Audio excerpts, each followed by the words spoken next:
तो finally US और Iran का युद्ध ख़त्म हो गया है, लेकिन इसके बाद कुछ आर्टिकल पब्लिश हुए हैं जिन पर हमको जिनके बारे में जानना हमारे लिए ज़रूरी है।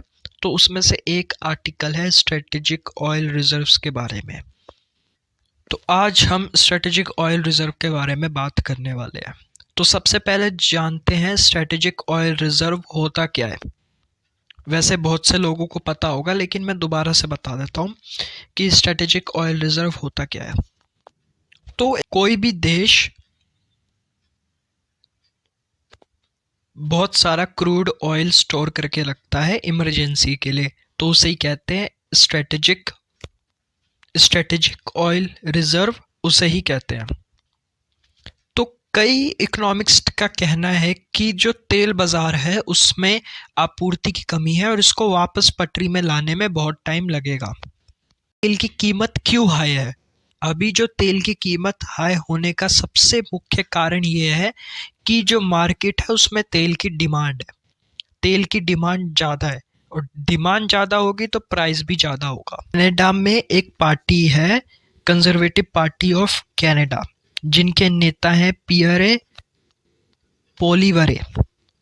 उन्होंने कहा है कि ईरान युद्ध के खतरे को देखते हुए हमें स्ट्रेटेजिक ऑयल रिजर्व को कानूनी रूप से मैंडेट करना चाहिए, अनिवार्य करना चाहिए और उसे बढ़ाना चाहिए, क्योंकि अभी तक, जी हाँ, अभी तक कनाडा के पास कोई स्ट्रेटेजिक ऑयल रिजर्व नहीं है। अब आप सोचोगे कि जब दुनिया के बड़े बड़े देशों के पास स्ट्रेटेजिक ऑयल रिजर्व है तो कनाडा के पास क्यों नहीं है?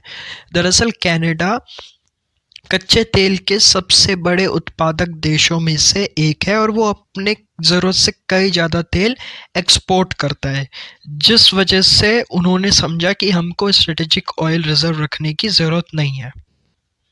तो अब बात कर लेते हैं आईईए, इंटरनेशनल एनर्जी एजेंसी के बारे में, जिसके कुल 32 मेंबर है, जिनमें अमेरिका भी शामिल है। लेकिन उनमें से किसी के पास भी दुनिया का सबसे बड़ा स्ट्रेटेजिक ऑयल रिजर्व नहीं है। दुनिया का सबसे बड़ा स्ट्रेटेजिक ऑयल रिजर्व चाइना के पास है और वो आईईए का सदस्य नहीं है।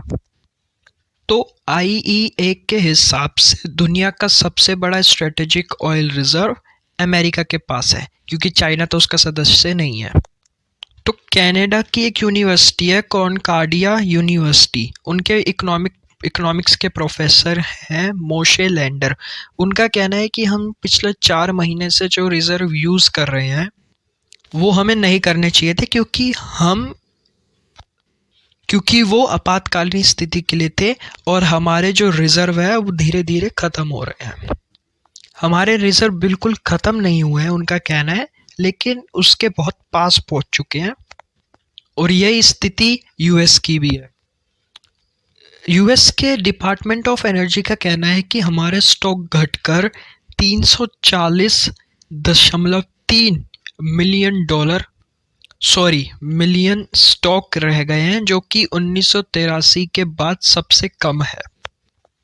तो दरअसल हुआ ये था कि जो आईईए है, वैश्विक तेल, तो आईईए ने वैश्विक तेल बाजार की मांग को शांत करने के लिए अपने जितने भी मेंबर देश हैं उनसे 400 मिलियन बैरल ऑयल मांगा था। तो सब देशों ने बोला हाँ ठीक है हम दे देंगे। यूएस ने बोला कि मैं 170 मिलियन बैरल ऑयल देने को तैयार हूँ, ये उसने मार्च में बोला था। अब यूएस के ऊपर संकट इसलिए बढ़ा है क्योंकि यूएस के पास खुद 340.3 मिलियन बैरल ऑयल है और वो उसमें से 170 अगर आईईए को दे देगा, इंटरनेशनल एनर्जी एजेंसी को दे देगा, तो उसके पास बचेगा कितना? बहुत कम बचेगा। इसलिए यूएस थोड़ा सा परेशान है।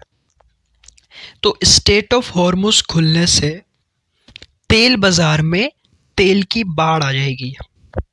तो यूएस स्टेट ऑफ हॉर्मुज बंद रहने से जो तेल का नुकसान हुआ था उसकी भरपाई के लिए अपने स्ट्रेटेजिक रिजर्व ऑयल का उपयोग कम या बंद कर सकता है।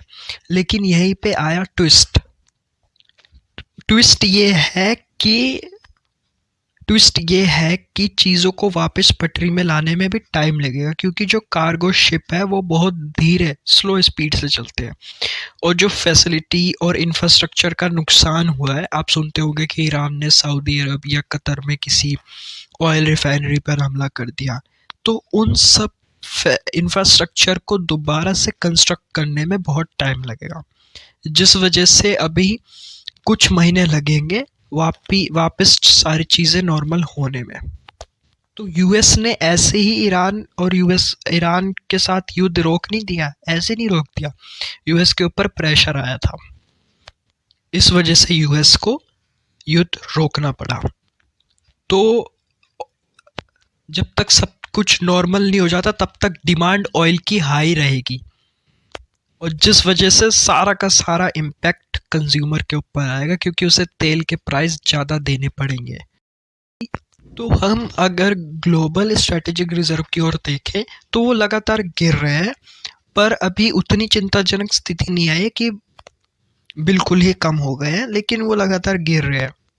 और अगर आप यूएस को देखें, जो स्ट्रेटेजिक रिजर्व का सबसे बड़ा मेंबर है, उसके पास खुद 340 मिलियन बैरल ऑयल है, तो वो 170 मिलियन बैरल ऑयल दुनिया को कैसे दे देगा स्ट्रेटेजिक रिजर्व रिलीज प्रोग्राम के तहत? नहीं दे पाएगा। तो ये यूएस के लिए बहुत बड़ी चुनौती है। और जो वैश्विक तेल की मांग बढ़ी है, इनको कम करने के लिए, अपने स्ट्रेटेजिक रिजर्व को बढ़ाने के लिए सरकारों को कुछ ना कुछ करना पड़ेगा, जिस वजह से अभी हाल फिलहाल के कुछ महीनों में, या फिर मैं साल भी कह सकता हूँ, कि ऑयल के प्राइस में कोई कमी नहीं आएगी, महंगाई बढ़ सकती है। ऐसा मैं नहीं कह रहा हूँ, ऐसा विशेषज्ञ कह रहे हैं, इकोनॉमिस्ट कह रहे हैं। और अभी कुछ इकोनॉमिस्ट का कहना है कि अमेरिका का ऑयल भंडार और चिंताजनक स्थिति में आ सकता है, क्योंकि अगले महीने से ट्रैवल सीजन स्टार्ट होने वाले हैं, जिसमें जो ईंधन है, ऑयल की खपत बहुत ज़्यादा होने वाली है। तो मतलब साफ सीधी बात है कि यूएस के ऊपर अब संकट आने वाला है, और उनसे निपटने के लिए यूएस को कुछ ना कुछ करना पड़ेगा। अगर यूएसए का भंडार खत्म भी हो गया तो यूएसए के पास कैपेबिलिटी है, वो या तो अधिक से अधिक क्रूड ऑयल उत्पाद करके या फिर इंपोर्ट करके अपना स्ट्रेटेजिक ऑयल बढ़ा लेगा, और इससे इंडिया के ऊपर भी इम्पैक्ट पड़ेगा, और शायद तेल के प्राइस इतने रहें और या फिर बढ़ सकते हैं। अभी राहत मिलने की उम्मीद नहीं है। तो बस आज के लिए इतना ही। वीडियो थोड़ा लंबा हो गया है, पर कोई नहीं। और बस आज के लिए इतना ही। Thank you for watching this video.